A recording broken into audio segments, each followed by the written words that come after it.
안녕하세요. 다양한 건축물을 만날 수 있는 건축사전의 도슨트 김여아입니다. 이번 주 전시 주제는 바로크 건축입니다. 지루하지 않게 건축 양식과 관련된 재미있는 이야기도 있으니 집중해주세요. 먼저 바로크라는 단어는 이상하고 기괴하다는 의미를 가지고 있어요.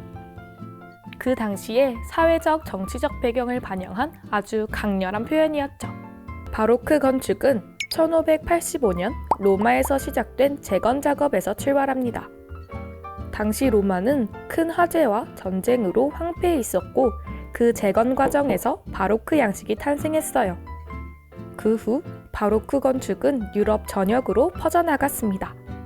바로크 건축의 가장 큰 특징은 로마 고전주의를 적극적으로 채택한 점입니다.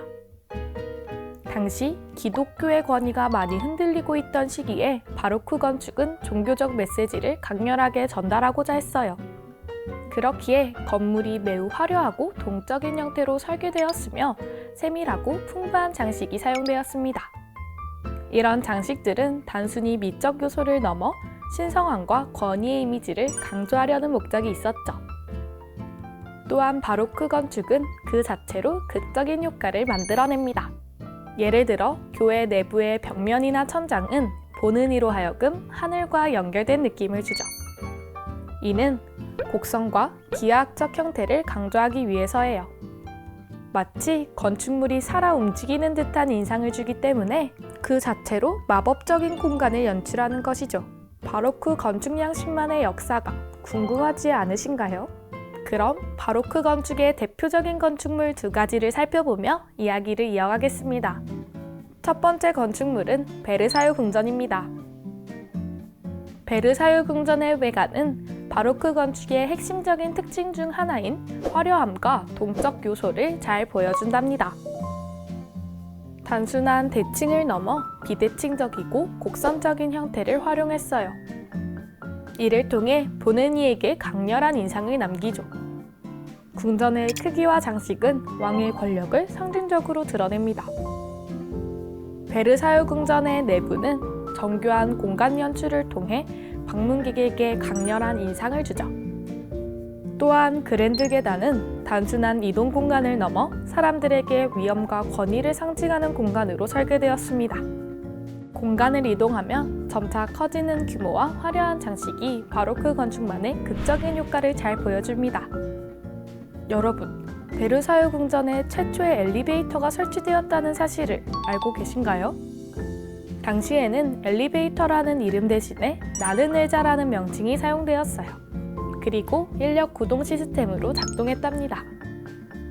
이 시설은 주로 왕과 왕비가 높은 곳으로 이동할 때 편리하게 사용되었죠. 현대 엘리베이터 기술과 비교하면 매우 원시적인 형태였지만 그 당시에는 혁신적이고 중요한 시설로 여겨졌습니다. 바로크 건축 양식이 잘 나타나는 또 다른 건축물은 세인트 폴 대성당입니다. 바로크 건축에서 빛은 매우 중요한 요소인데요. 이는 공간의 환상적인 분위기와 영적인 느낌을 불어넣는 데 중요한 역할을 했습니다. 세인트 폴 대성당 내부에도 자연광을 적극적으로 활용했는데요. 높은 창문을 통해 빛이 쏟아져 들어오도록 설계되었습니다. 바로크 건축에선 빛을 천국과 지구를 연결하는 상징적인 수단으로 사용했습니다. 이를 통해 신성한 경험을 더욱 강조하고자 했다고 해요. 세인트 폴 대성당의 모습이 여러 차례 변화되었다는 사실 알고 계신가요? 처음 지어진 시기는 무려 604년이라고 합니다. 하지만 몇 차례 화재로 인해 재건하기를 반복했죠. 특히 1314년 대성당이 완공된 후 벼락을 맞아 첨탑이 파괴되기도 했습니다. 현재의 모습은 1666년 런던 대화재 이후 건축가 크리스토퍼 렌의 설계로 재건되었고 이후 제2차 세계대전 중에도 복원이 이루어졌다고 해요. 이번 바로크 건축 전시는 여기까지입니다. 오늘의 작품은 어떠셨나요? 건축은 단순히 공간을 만드는 것이 아니라 시대와 문화를 담아내는 중요한 작품입니다. 오늘 알아본 건축물을 통해 바로크 건축의 매력을 느끼셨길 바라며 다음 주는 아르누보 아르데코 건축편으로 찾아뵙겠습니다.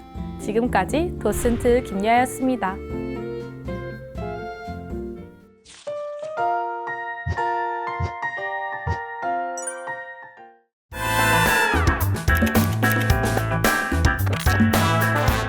본부, 여기는 코드네임 스카이. 노벨상 수상자 명단을 누군가가 악의적으로 해킹했습니다. 지금부터 기밀 문서를 토대로 암호회도 시작하겠습니다. 노벨 평화상 기밀 문서? 이 문서를 제대로 파악하려면 노벨 평화상에 대해 알아봐야겠어. 노벨 평화상은 인류의 평화에 중요한 역할을 한 개인이나 단체에 수여되는 상이야. 다른 노벨상들과 달리 학문적 성취와는 무관하게 평화를 위한 노력과 기여에 초점을 두지. 그렇기 때문에 평화상은 다양한 분야에 열려 있어 노벨상 부문 중 가장 많이 거론되기도 해. 하지만 이 명단에는 수상 연도만 남아있고 수상자 이름은 지워져 있어. 1964년과 1993년 해당 연도에 노벨 평화상을 받은 인물은 마틴 루터 킹 주니어와 넬슨 만델라로 추려지겠군. 이제 인물들을 파악해볼까? 마틴 루터 킹 주니어 1929년 미국에서 태어난 목사이자 인권운동가로 미국의 인종평등에 이바지한 인물이지.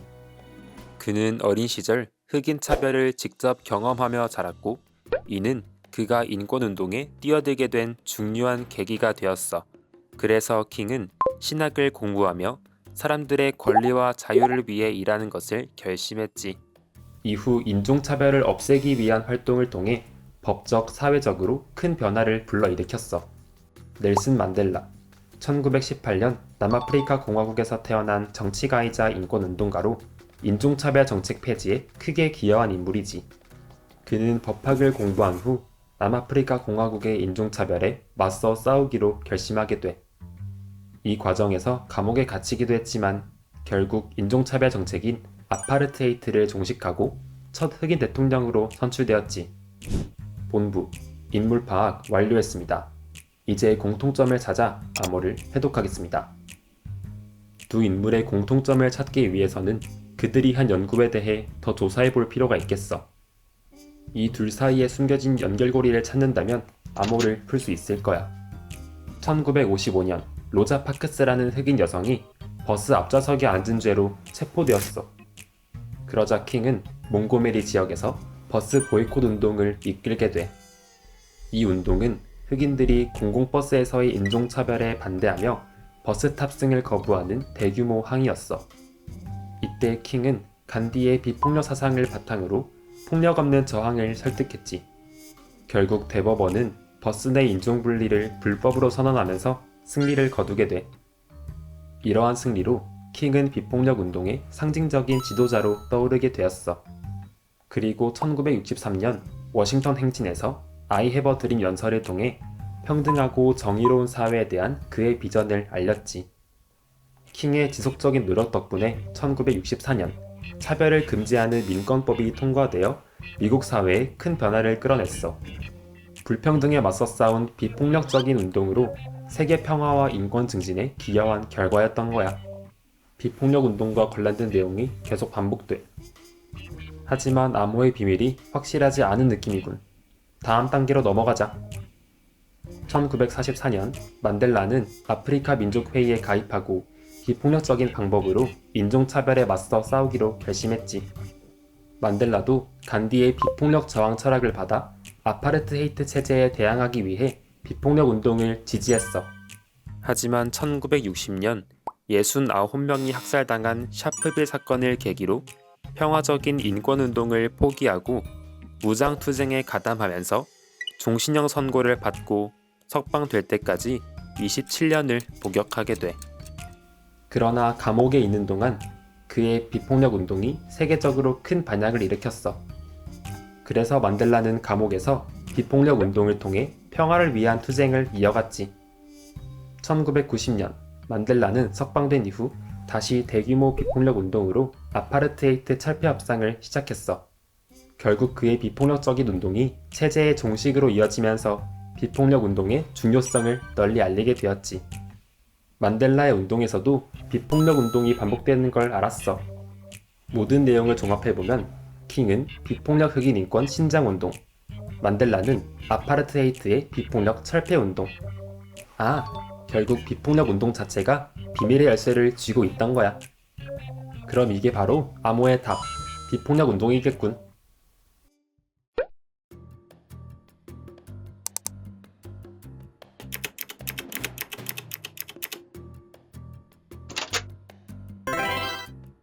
본부, 여기는 코드네임 스카이.